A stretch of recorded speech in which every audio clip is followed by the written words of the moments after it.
begin with roll call. Holm? Here. Hawkinsmith? Here. Connolly? Here. Altringer? Here. McCoy? Here. Action on minutes of the previous meeting. Move. Second. Holm?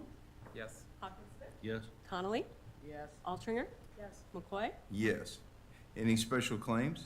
None. Action on the bill list as submitted by the county auditor. Roll call. Holm? Yes. Hawkinsmith? Yes. Connolly? Yes. Altringer? Yes. McCoy? Yes. At this time, we'll rise for the Pledge of Allegiance. Pledge allegiance to the flag of the United States of America and to the republic for which it stands, one nation, under God, indivisible, with liberty and justice for all.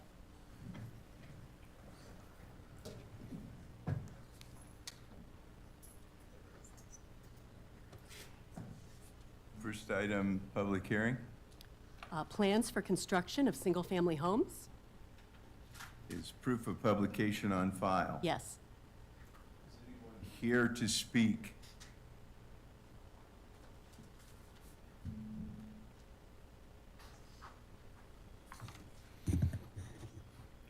Lance Henning with Greater Des Moines Habitat for Humanity. I just wanted to speak in support. This is an important need in the community, that we have a housing supply issue, that we see this through the discrepancies between what people can afford and what it actually costs to be able to rent and to be able to be in housing on there. And just from our perspective at Habitat for Humanity, that we had more than 1,000 people knocking on our door last year asking for housing, and that when we look at that, most all those people that knocked on our door were either in a cost burden situation, meaning they were paying too much for their housing, so paying 50% or more of their income to cover their housing, or they were in an overcrowded situation. And so with that, we think that we've often worked with programs like ANOM, Families Forward, Homes of Oak Ridge, others that stabilize families, which is a great place for folks to get stabilized and be able to take that next step. And this type of housing would do the same kind of piece on being able to do that. And so just want to be encouraging you to support this and to be able to create these additional housing units in this community. So, thank you. Maybe You. Yeah. last questions. Lance, we met briefly, shook hands, but I haven't had a chance to have a meeting with you, so thanks for coming up and speaking. How many houses do you guys build in the area here? Well, Habitat for Humanity, so we're slightly different from these houses here, so we're working on affordable homeowners. So last year we completed 36 homes and we moved another 5 families to homeownership, so 41. So if you just think about how many people are knocking on the door and how many units we're able to create, we need lots of options to be able to help folks have stable housing. Sure. What does your average house cost you when you guys build it? For Habitat for Humanity last year, our cost to build was about $240,000 on there. And then we provide a mortgage to the family that they can afford.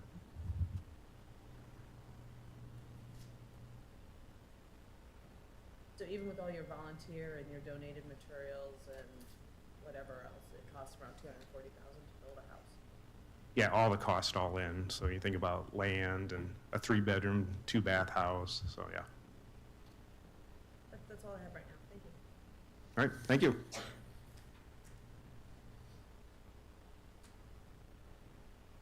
Any other discussion on this resolution?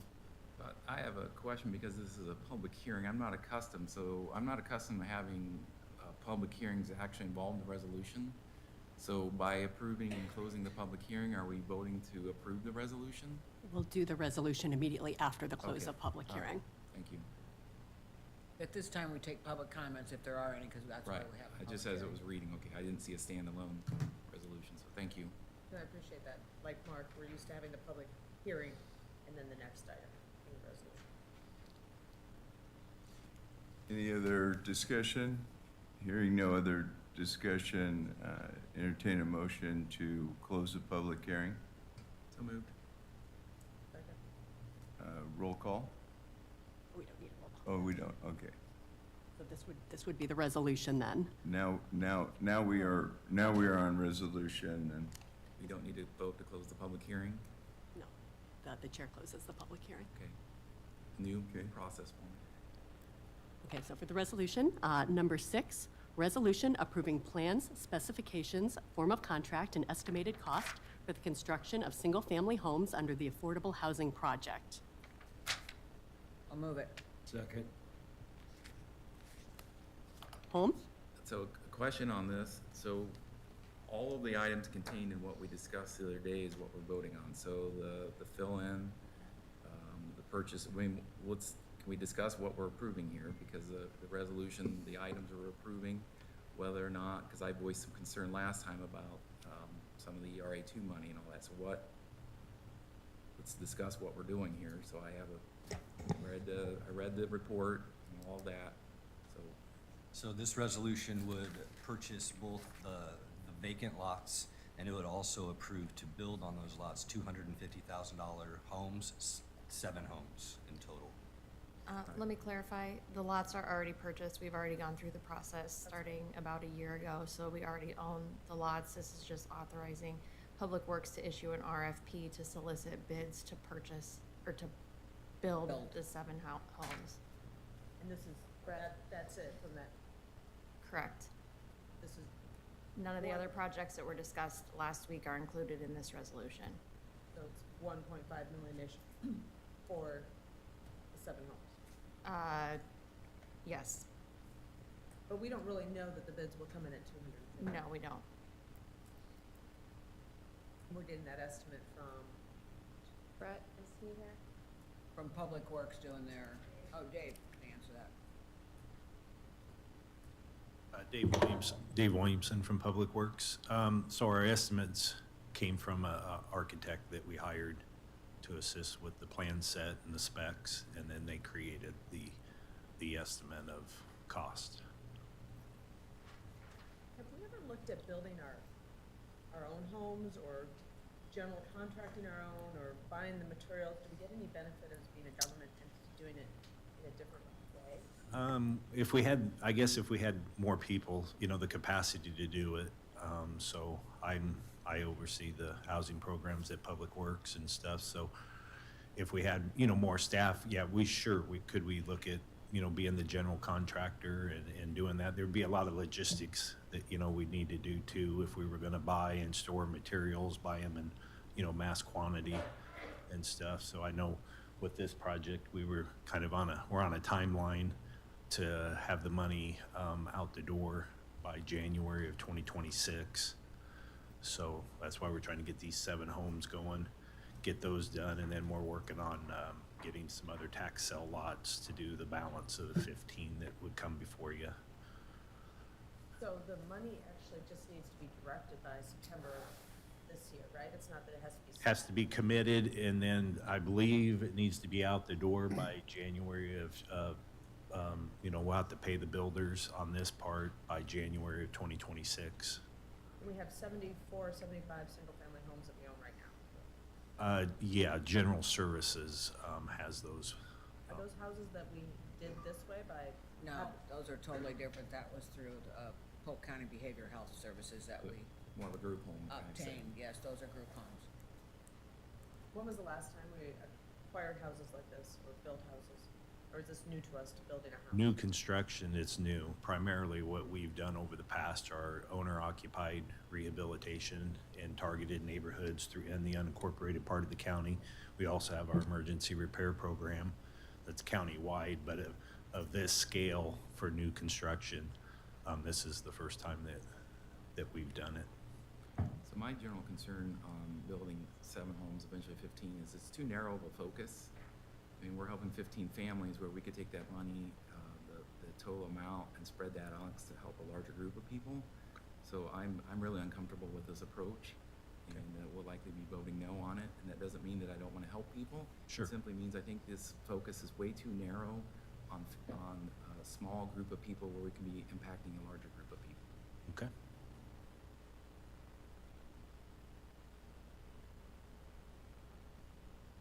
Call the question. I think we We have a motion and a second on it, don't we? The motion and second, I think there was discussion, and the discussion was in order. I do have concerns about the process, and Frank, as I understand this, with the public bidding process, or with the decision to have a public hearing and then move into public bids, is it, from the standpoint of, is it customary to move to also not only move forward with the bid, but to approve the construction at the same time? No, I think traditionally this board has entertained the public hearing first, and then at a subsequent meeting, then vote on the resolution. I think that's my concern. There is a question on the floor, and we'll dispose of that, but unfortunately, I don't think this was communicated well at all as it relates to making this decision to move forward with this project today, so. Chair, I'd like to hear from the county attorney's office, Dominic, who works yeah. on the project. I hate to interrupt here, but just from a legal standpoint, the proposed cost is over the public bidding threshold in Iowa Code Section 26, or Chapter 26, pardon me. So Chapter 26 sets out the legal standard on what you have to do to go forward with the public improvement project. And the process is to set the public hearing. This is dictated by the code. And then at the public hearing, the board just approves the proposed cost, the plans, the specifications, and then it can go forward with the RFP. So this is the actual process. I think the board, anytime it considers a public improvement project over the horizontal bid threshold, this is the actual process for it from a legal standpoint. So I don't think the board's doing anything different here by approving the plan specifications, cost, and form of contract. That doesn't mean the construction has to go forward. If bids come back and each house is, or each portion of this project is going to cost $500,000, to put up one house, the board can reject all bids and, cancel plans for the construction and for the project. This is simply a procedural step in going forward with a public improvement project. So it is consistent with what we've done in the past, and it's consistent because it's required by law on public improvement projects pursuant to Chapter 26. So, if I may clarify, Yeah. for my own understanding, public hearing, resolution, setting bid, the bids come back, and then we approve or disapprove. Correct, and no contract is entered until there's affirmative action by this board. We've had those discussions with procurement. No notice of intent or award of bid actually happens until the board acts and approves an actual contract. So this, if the board voted yes today, procurement goes forward with sending out the RFP. We get the invitations for bid responses back. Procurement goes through them. Public Works would go through them at this point and then present it to the county administrator. And again, no contract is entered into today. Okay, that's fair. But then similarly, if we close the public hearing, so we've had that, I actually share some of Supervisor Holmes' concerns about the amount of money going to a limited group of individuals. But we could come back, because we've already had the public hearing, we decided to move forward, we could come back with just the resolution to open up the bid process, because we've already had the public hearing. Correct. You don't, We can not take action today, but we've had the public hearing, and that would still allow us at a future time if we so desire. so I don't think it can go out for bid. I understand that, but I'm saying we could come back with the resolution because we've already had the public hearing. resolution to do what? Isn't the resolution to set the bid? No, it's to approve the plan specification form of contract and cost, which then, the next step in the process is to send it out for bid. So, yeah, you could come back and, I suppose, hold another public hearing. But that's what I'm saying, we wouldn't actually have to hold another public hearing, because we had a public hearing. All we have to do is bring a resolution forward if we want to. I would advise you to have another public hearing. Okay, If you fair turn it enough. down today, I would just, as a legal matter, under Chapter 26, would tell you to have another public hearing. Thank And you. Thanks, appreciate it. So I just gotta clarify one thing. Is the issue that we're having a public hearing to move forward to have the RFP so we can look at the bids when they come in? You are, yes, you are approving what goes out to bid. Okay, for 15 homes. 7 I mean, homes. excuse me, 7 homes. So you're approving, Lots that we already own, that we said we were gonna do 6 months ago, or whatever the hell it was, a year ago maybe. correct? you're approving the bid to go out to build single-family homes on those 7 lots. For If you families. Yes. If you say no today, then the bid doesn't go out. If you say yes, bid goes out. If you say yes, you can later not go forward with the project if the bids come in too high, just like any public improvement project out there. But if the bids come in under that 1.5 million, then You could still say no. you can still say. Yeah, yeah, this is just to move this is a procedural step to move the process forward. It is technically approving the plans, but it is not a guarantee that the money's gonna be spent this way. And it's a process we've used all along. Yes. Got it. It's the required process for public improvement projects over the bid threshold. Thank you. Yep. Any other discussion? Hearing no other discussion, roll call? Holm? No. Hawkinsmith? Yes. Connolly? Yes. Altringer? No. McCoy? No.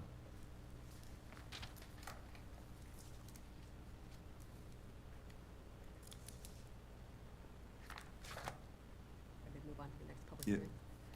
Public hearing, conveyance of land to the city of Bondurant? Is proof of publication on file? Yes. Is there anyone here to speak?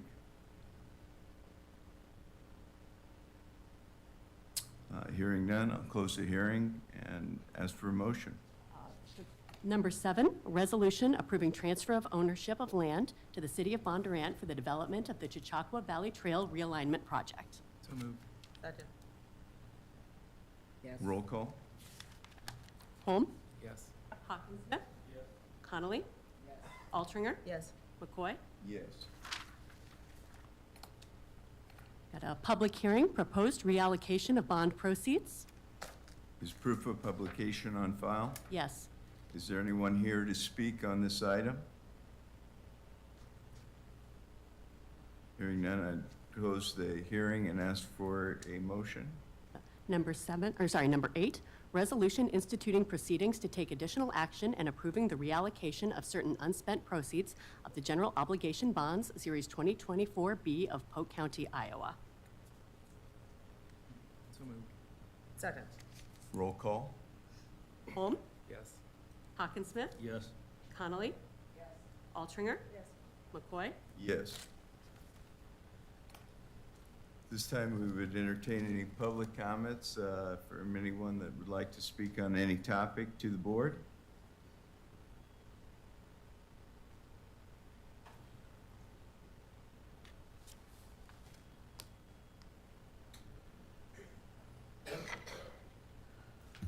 Good morning. Good morning, Honorable Board of Supervisors. My name is Renee Hardman, and I am President and CEO of Lutheran Services in Iowa. Alongside me is Nick Wirtz, Director of Immigrant and Refugee Services at LSI for the last 18 years, who really built our resettlement program. LSI is one of the largest resettlement organizations in the state of Iowa. We have proudly been doing resettlement since the end of World War II in 1946. Since 2000, we have resettled over 4,000 vetted and legal refugees in communities throughout this state.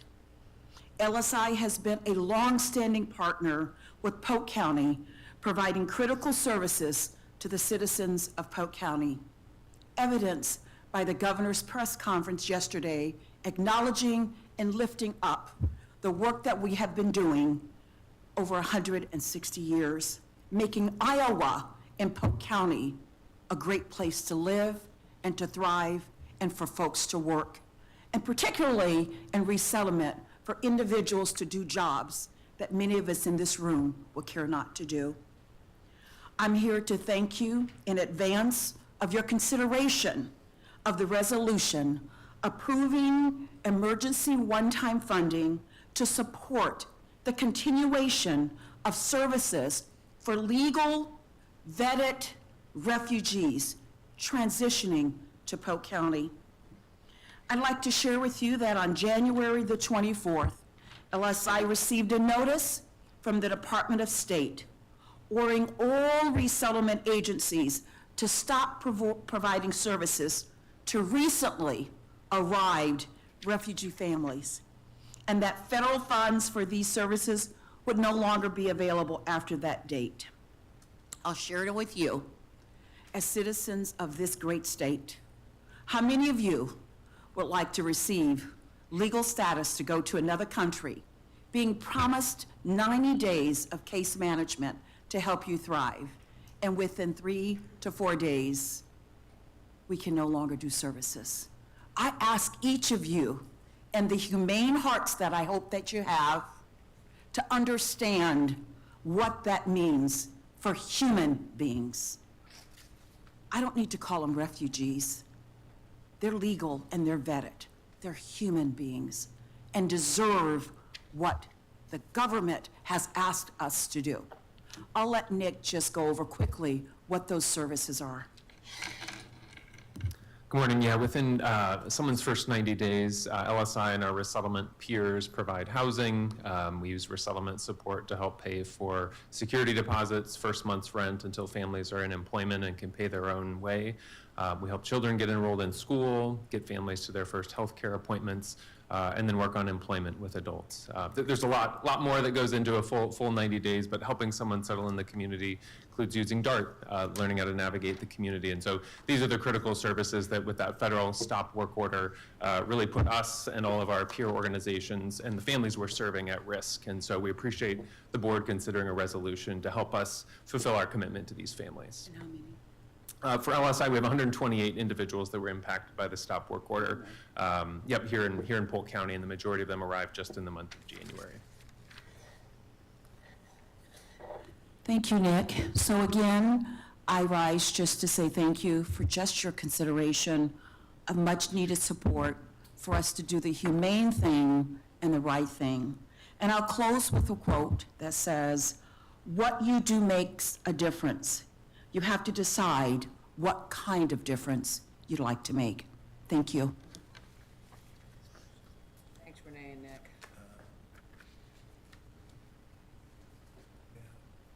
Good, it's fine. If you want to ask them a question, you can come up, answer it. Nick, would you be willing to answer a couple questions? I didn't know if this was the right time because it was public comment, so I appreciate you guys coming today. We had Yeah, absolutely. We had a workshop last week, and so I just had a couple of questions, and it seemed like a good time. Yeah. So I understood from the workshop that there's like, I can't remember, either 476 or 496 refugees that came on December 24th. You're 128 of those? Is that, so they're, Yeah, there are four of us here in Polk County, USCRI, IRC, Catholic Charities, and then LSI. So we have 128, that our LSI is working with. okay.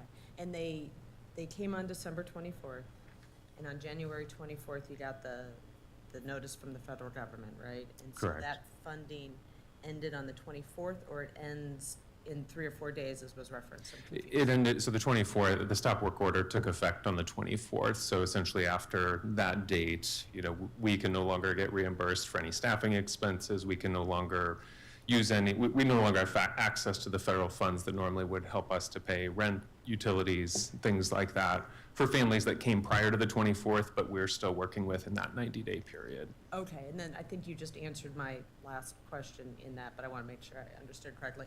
Because we understand that there's a certain amount that each individual gets for those, like each month of those 90 days, so 3 months. And then there's a certain amount that the services like LSI gets. Mm-hmm. But you don't get the money when they get here, you get it through reimbursement, and that's why, okay. Correct. Yep, it's all reimbursement based, so we can't seek that reimbursement until we've demonstrated kind of how we've spent the money and helped the family. And so after the 24th, can no longer submit reimbursement for any expenses. That clarifies a question I had on Wednesday, so thank you so much Yep. for taking some extra time. Yeah, Thanks for you being here bet. today. Yep. Thanks, Nick. Any other public comments? Hearing none. There is Oh, one. there's Oh, another there person. is. I'm sorry. I'll try not to take it personally. You appeared when I was looking down. Okay. My name is Leslie Olson. I'm a clinical social worker, and I work with the U.S. Committee for Refugees and Immigrants.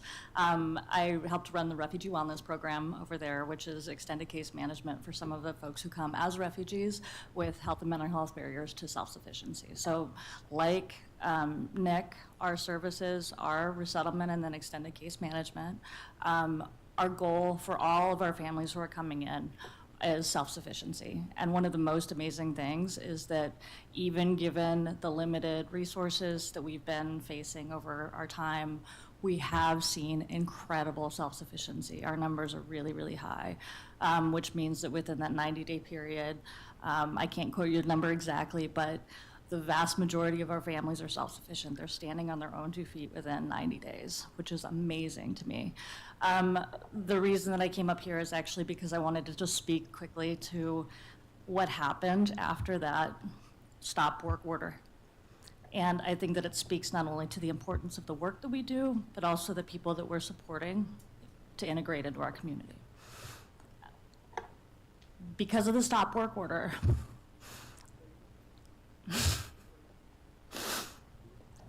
a large number of our staff members had to be laid off. And the people who were laid off were primarily people who came as refugees themselves. And they're people who were American citizens now, but decided to turn around and make sure that the people behind them, who were arriving behind them, had an experience of welcome that allowed them to be successful in their lives. And those people have families too. So they were also worried about the people that they left overseas, but they focused on their clients who had just arrived. And so I want you to imagine how many people you know after losing their job and being told, we don't want you to work here anymore. The president doesn't really want you to work here anymore. Showed up the next day and volunteered and did all of the services for free, because they knew that they needed to happen. They knew that if people did not get those services, that they would be hungry, that children would be hungry, that they would be sick and not be able to go to the doctor, that they might not have shelter. And they, as people who have experienced displacement themselves, could not live with that. And I'm telling you that that was one of the things that gave me so much hope in this time right now, is that that is the people, that's the type of person that we are supporting coming to the United States. And I really want everybody here to come over and see what that work looks like on the ground. I extend that invitation, and I'm sure that all of the resettlement agencies here in Polk County who benefit from your support would do the same. Thank you for considering this. Thank you. Hello, how are you, board? I just wanted to put a face with this, because this is special to me. I'm from Iowa. I have moved away, and I came back as an AmeriCorps member, and I served under Leslie, who just finished speaking at Oak Ridge neighborhood, and I worked with Nick at LSI. And serving in Oak Ridge, I met my husband, who came to America 23 years ago as a refugee. And after he went through the services that Nick spoke about, He later went on to help other people get their citizenship. He now works at Oak Ridge in their after-school program to help kindergartners read. And they leave kindergarten in Oak Ridge reading, knowing their timetables. He's a fabulous teacher. But I stood really to show you a face. This is important. William Guy is my husband's name. And like I said, he came as a refugee. So this is helping so many people, now someone that you know. So thank you so much for considering this. It really will help people. And lastly, I would say, one of my best service roles as an AmeriCorps was helping new arrivals to the country. I greeted them at the airport, and to see their faces hit American soil and to see their families greet them was the best joy that I've ever seen, ever felt. And these services are needed more than you could ever know. And Nick, he tried to tell you all of the things that they do, and even though they have a list of things, I'm a big person of love. It didn't say love on there, because the people who work and serve in these positions are doing that with love. Could you imagine a refugee coming from a refugee camp 10 or 12 years, and then now they're free? So thank you again for this resolution. Just before you get away from the podium, I just want to get your name because I didn't want to interrupt you, but please tell us your name. Oh, I'm Danya Jenkins Guy. I'm the executive assistant for Mary Wells Treasurer. Very good. Thank you. Thank you. Any other public comments? I believe that concludes our public comments. We'll move on. Petitions. Number 10, petitions suspending taxes and special assessments and authorizing the chairperson to sign the application and affidavit for redemption of parcel for those listed on the agenda. Roll call? Holm? Yes. Hawkinsmith? Yes. Connolly? Altringer? Yes. McCoy? Yes. Resolutions. Number 11, resolution authorizing auditor's office to publish notice of public hearing on February 25th to consider the disposal of interest in county-owned property.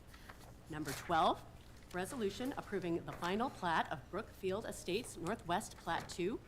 Number 13, resolution regarding annexation application by the City of Altoona for territory within Polk County. And numbers 14 and 15 are resolutions approving agreements with the City of Pleasant Hill for the 4 Mile Greenway Stream Restoration Project and the Little 4 Mile Creek Stream Restoration Project. So moved.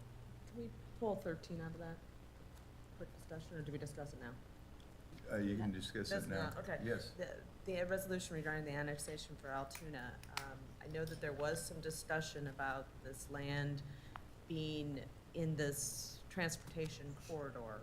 Do we have anyone from Public Works that could address if that's continued, like, is a concern or has been addressed? Sure. Good morning, Brian McDonough from Public Works. So we did reach out to the City of Altoona on a number of issues that we had with the annexation, one of them being the Beltway. And as the resolution states, they did come back and state that they're interested in coming back to the table and helping preserve that corridor alignment in the future. Okay, so while they're doing the annexation, if they do development in that area, they will at least consider that beltway so that we aren't cutting off a potential access point in the metro. Correct. I mean, we don't have, I guess, a guarantee of that, but the impetus behind the annexation is a specific development project that won't impact that corridor. So the first thing that's going to happen within that annexation area won't affect the corridor, and then the city has promised moving forward to work with other communities in the county on how do we preserve that alignment. Thank you. You're welcome. There is a motion. I'm looking for a second. I'll second. Okay. Roll call?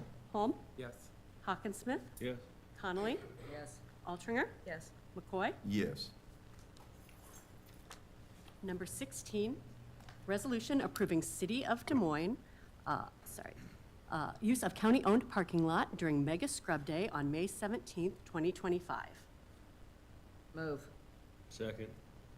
Roll call? Holm? Yes. Hawkinsmith? Yes. Connolly?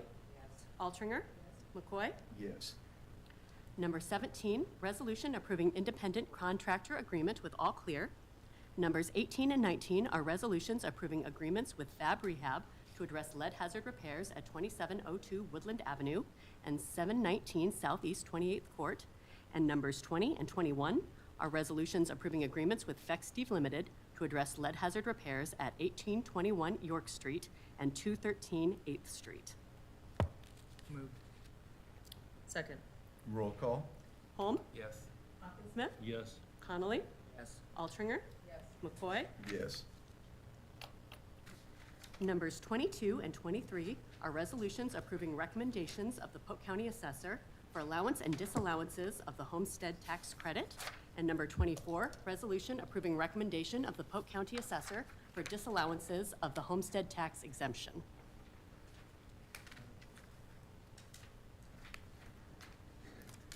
Second. Roll call?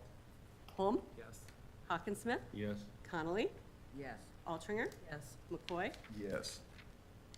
Number 25, resolution authorizing official publications for 2025. Moved. Second. Roll call?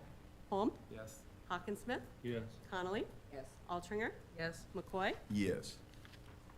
Number 26, resolution approving amendment to agreement with RSM for consultation regarding implementation of Emergency Rental Assistance 2 funding. Moved. Second. Roll call? Holm? Yes. Hawkinsmith? Yes. Connolly?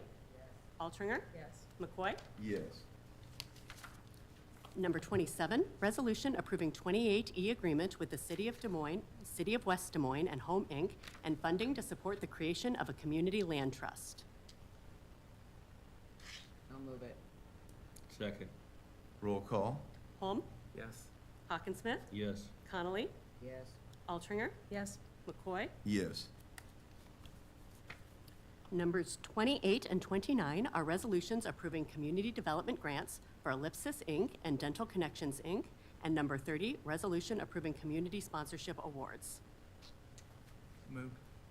Second. Roll call? Yes. Hawkinsmith? Yes. Connolly?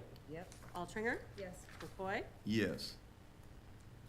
Number 30A is resolution approving emergency one-time funding to Global Neighbors to support the continuation of services provided by Polk County's 4 resettlement organizations to the 478 legal refugees currently transitioning to Polk County. Move that resolution. Second. Roll call? Holm? Yes. Hawkinsmith? Yes. Connolly? Yes. Altringer? Yes. McCoy? Yes. Communications.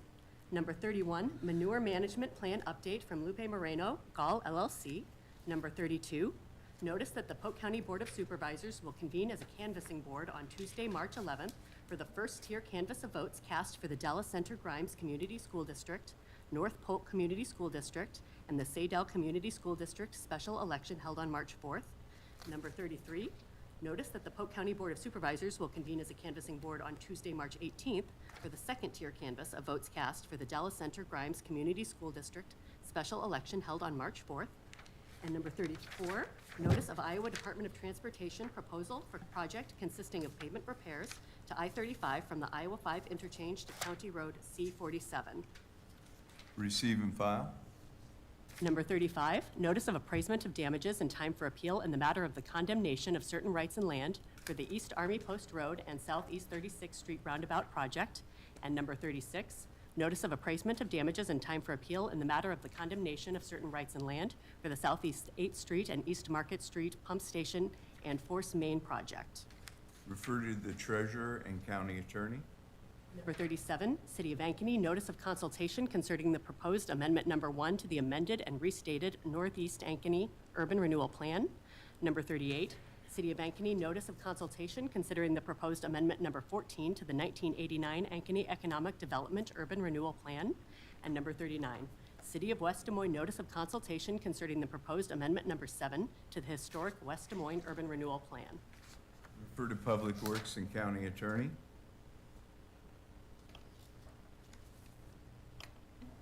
And on budget, But- no budget actions. Memorandum of appointments? I'll move the appointment list. Second. Roll call? Holm, Yes. Hawkinsmith, Yes. Connolly, Altringer, Yes. McCoy. Yes. At this time, we take any board comments on any item that they would like to discuss. I just have a question, Mr. Chairman. Has anyone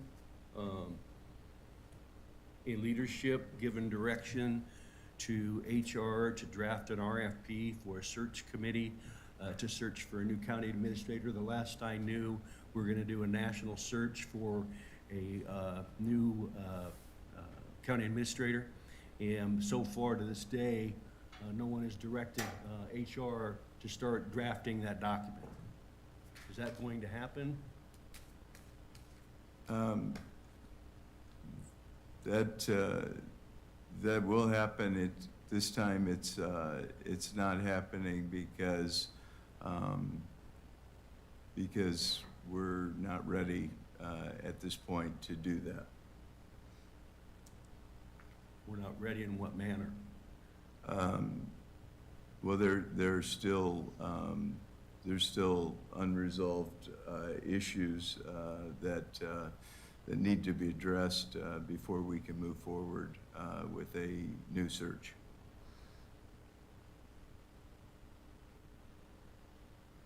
Do you have anything more to add, Frank? Sure. So we'll be going into closed session here and probably share some information with you at that point. Okay. I got a comment also.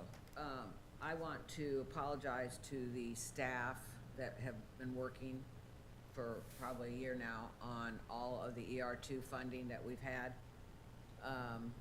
I think the architects, I know Public Works has spent a lot of time, the auditor's office, the county attorney's office, obviously Sarah, when we got word that we could have this $11 to $15 million to work on for affordable housing. We've got, 255 families we could be serving. Hopefully we can get some of this multifamily out the door in the next 2 weeks. I hope to put on a couple resolutions for the development of these folks that are waiting. Maybe the board doesn't think single family's the right way to go. And maybe we'll give it to the developer and not have Polk County have anything to do with it, but we could have potentially several lots, maybe back for sale for a developer to get, so we can get some families in. But I'm sorry that we're not able to fulfill that for whatever reason the board seems not anxious to do. But I hope that we have a resolution on for the rest of the money so we don't have to send it back to the federal government, because I think they have plenty. And I guess back to my question, in the name of transparency for the general public, I hope that we can share at some point what we have to go into closed session for, which really appears to be a fairly easy question about why HR hasn't been directed to do that. But I wish we could share it right now, but it hasn't been shared with us either. I would just address Angela's comment. I appreciate staff's time on this. Unfortunately, or fortunately, your time is appreciated in the work you've done, but elections have consequences. We want to go in a different direction. It's not something that, was decided, I believe, in December. I wasn't involved with, so a matter we want to pivot and go in a different direction. It is a matter we don't want to invest the money. It's just a matter we may choose to invest it in a different process and moving forward. I think, Angela, we can find some value in some of the ideas that are there, and there may be some other things out there that we need to discuss as a group and we would like to do. But if the money is available, we invested in Central Iowa. I agree. Let's do what we can to invest it, but let's all agree on the way we're going to do that.